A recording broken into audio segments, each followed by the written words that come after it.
Nick, just a real quick analysis for you. I would say, first of all, here in the backswing, the arm structure to me looks really, really good. I'm pretty happy with where you've got the club at the top of the backswing. And you seem to be shallowing the shaft really, really nicely right here. The things that I see that are still an issue are related to your lower body and your pivot. And if you look over here on the right, a couple of things I want to highlight. Again, this is something that we talked about in your last lesson, and we touched on, but you got to do a better job of maintaining your levels here. And what I mean by that is, at the start of your backswing, look how you push the club down and your head sinks. So the only way for that to happen is for you to be increasing your forward bend at the start of the takeaway. And what I mean by forward bend is, just imagine that this is your spine angle here. And as you start to move the club away, you actually start bending over more from the waist, okay? And there's no reason for that to be happening. You need to feel like you're getting taller. So imagine that red line that I have over here on the right. Imagine that as you make a backswing and you start the club away, I want you to feel like you're actually pushing up, that you're extending your right leg and your right hip is pushing up. This is all getting lengthened and extended to get you into a taller spot at the top. Okay? And as you transition, the right leg is not internally rotating fast enough. And so when I say internal rotation, I mean in this direction. And if you look at the down the line view here, you can kind of see how you get onto the right toe quickly. Right knee goes into a bend, and that's nice. That's okay. But the right knee needs to be chasing the left knee. You need to be feeling like you're right here rotating and squeezing your legs together. But instead, the rotation is stalling because you are jumping off the ground. You are snapping this left leg so violently. You're literally coming off the ground there. And when you are pushing back that hard, a couple of things are happening. Number one, the rotation is stopping. But number two, this upper axis of yours, the spine angle right here,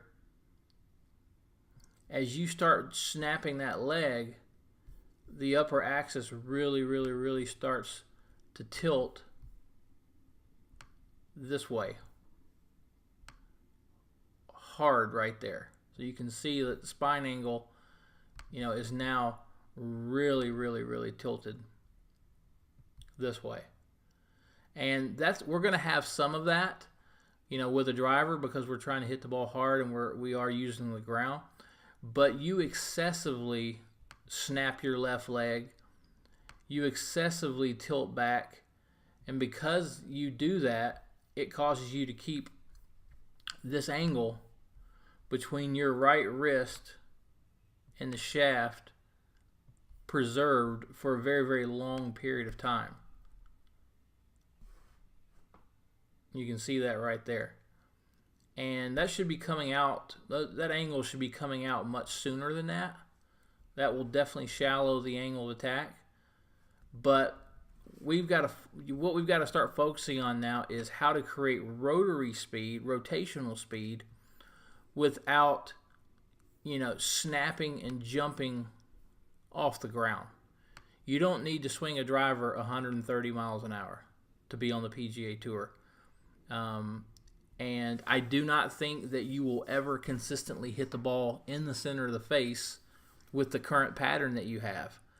Because as you're snapping your legs and you're tilting your spine back, your swing is changing so much that you're having to make compensations with your hands. If you want to see what a good solid pivot looks like, and this guy hits it plenty far enough, this is Charlie Hoffman, just watch his lower body. Don't worry about the hands and arms. Right knee goes into flexion, pelvis is turning.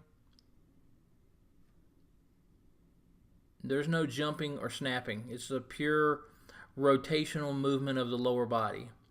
I think that we need to start doing some training in the gym on rotational movement, and we need to start working on your golf swing, trying to get more rotational movement and sort of a softer use of the ground with your legs here.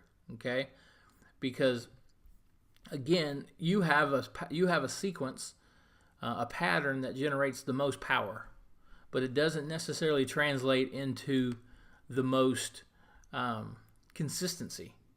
And we need a happy blend of that for you to be able to hit more fairways. But just notice how Charlie just keeps turning and turning and turning. And I'll throw you up there beside him as a comparison.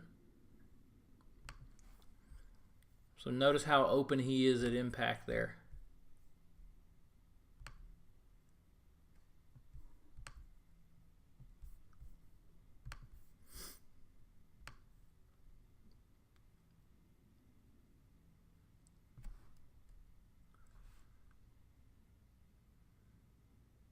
You can see how his right knee is more bent. His left foot's on the ground. The pressure's in his left heel. And that's a critical thing for you. So right now, your left foot's basically off the ground. But I'd like to see your left heel planted firmly on the ground and see you pivoting and turning. And you can see how your body doesn't rotate anymore. The club just keeps traveling. But for him, his body keeps turning as the club keeps moving.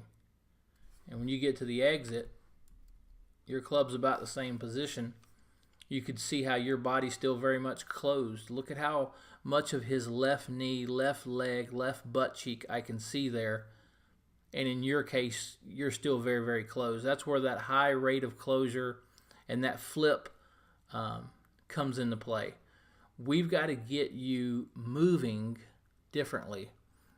We need to get a trainer involved probably, and we need to get you more freedom and range of motion in a rotary fashion. Okay? Hope this video helps you. Call me if you have any questions.